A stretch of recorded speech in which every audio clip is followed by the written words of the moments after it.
Welcome from Munich. We have been using the Sony Xperia Z5 Compact now for over a week and we are amazed.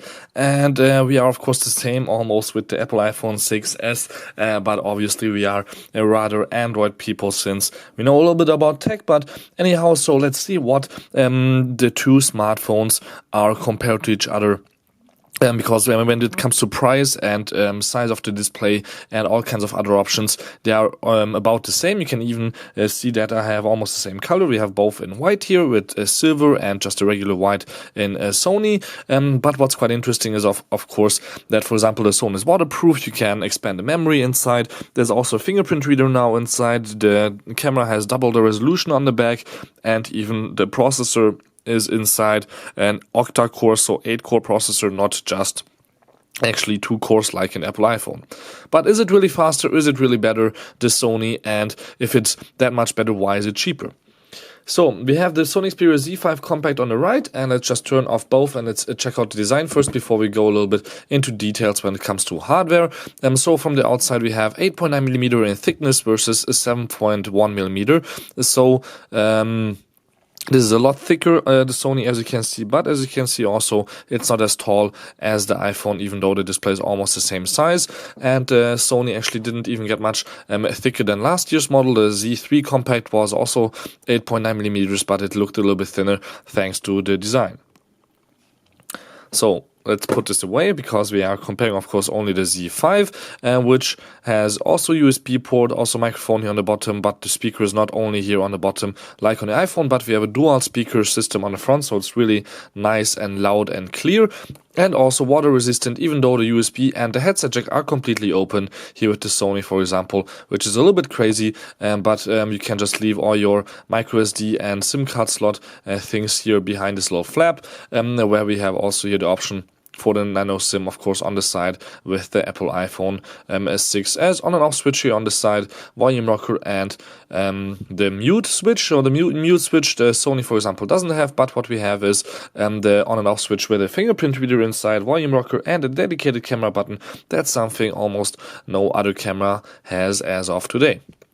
If you compare the back, I already mentioned it, that the Sony has 23 megapixel, which is almost double the megapixel number of the iPhone, and the camera is not even sticking out on the Sony. You can see it here that the iPhone still has a sticking out camera while the Sony doesn't have one, but both shoot beautiful pictures, as you will see, and also both have a flashlight, but the iPhone has actually 2 tone LED flashes and the Sony just 1. Also both have NFC built in, but with Sony you can use it for a little bit more, like in most Android devices. With Apple you can only use it for payment, almost not much else more. Of course the iPhone is made completely still out of metal. Feels quite nice and sturdy, and yeah, just has a high-end feel to it. The Sony feels a little bit cheaper thanks to the plastic all around and cover also on the back, but we like that it's definitely fingerprint resistant, so you cannot see any fingerprints here on the back, even though me using it for a whole week, while on the iPhone you can definitely see that. Yeah, I have it in my hands every day. Like you can also see that on the front when I just have it here, so that's why I have this cleaning cloth here, so we can continue always with a little bit cleaner environment here on both devices.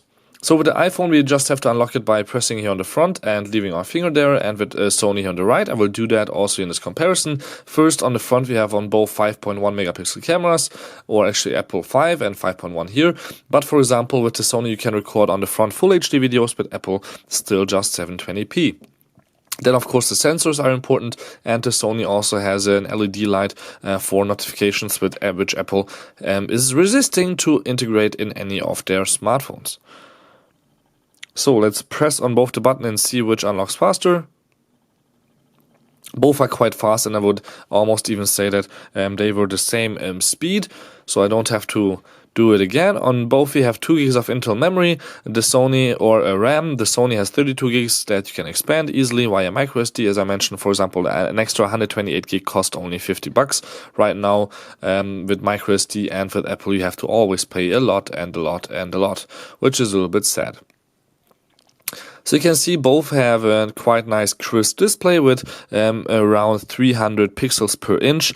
Not that important how many exactly, since it's just really sharp and has, for example, on Sony 720p resolution, and on the iPhone 750p, since we have 4.7 inches, not only 4.6. So if I put them right next to each other, you'll see the display size is on the iPhone a little bit taller or bigger, but not that important for us if you ask me.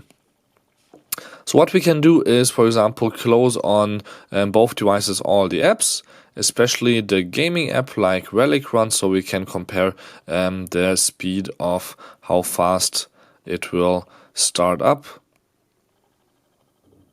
Quite a few things here running in the background. You can already see again here something that Apple doesn't do. Clean all or close all apps in the background is quite hard thing for Apple to do as a button. I don't know why, but let's just start here on both this nice little game called Lara Croft Relic Run. Where on the left we already finished loading it, and we can just hit the screen and start running, while on the Sony it's still a little bit thinking and doing and waiting.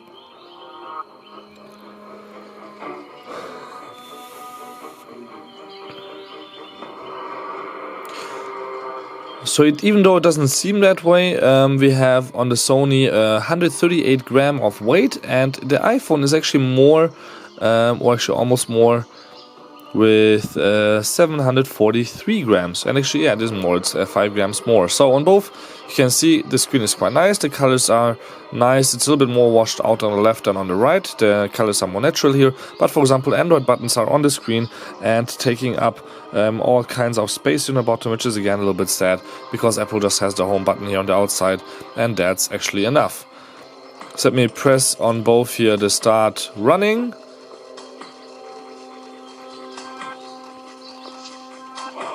Let's try not to die here as fast as I could die, but I think it will take like 5 more seconds and I will die first on the left.